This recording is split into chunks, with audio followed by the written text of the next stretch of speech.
Welcome to Chillin' 101. We hope this video helps. Hey everyone! Today, we're going to walk through the simple steps of changing your vehicle's engine oil. First, make sure you have all your supplies ready. The correct type and amount of new engine oil, a new oil filter, a drain pan, and the right wrenches. Safety is paramount, so always work on a level surface with a cool engine and use jack stands to secure your vehicle after lifting it. This ensures a safe and smooth process for everyone. Now that your vehicle is safely supported, let's get to draining the old oil. Find the oil drain plug, usually at the lowest point of the oil pan. Position your drain pan directly beneath it. Carefully remove the plug and let all the old, dirty oil drain out completely.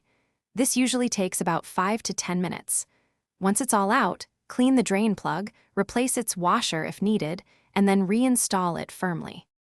With the old oil drained, it's time to replace the oil filter.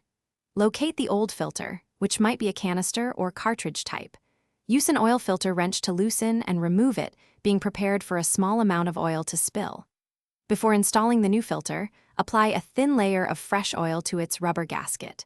Then, hand tighten the new filter until it's snug and give it an additional 1/4 to 1/2 turn with your hand. Finally, let's add the fresh oil. Locate the oil fill cap on your engine, usually marked with an oil can symbol.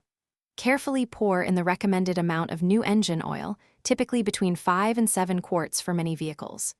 Replace the cap, then start your engine for about 30 seconds to circulate the new oil. Turn it off, wait a few minutes, and then check the oil level with the dipstick, adding more if needed to reach the full mark. Always check for any leaks. Thanks for watching. Consider subscribing if we helped you.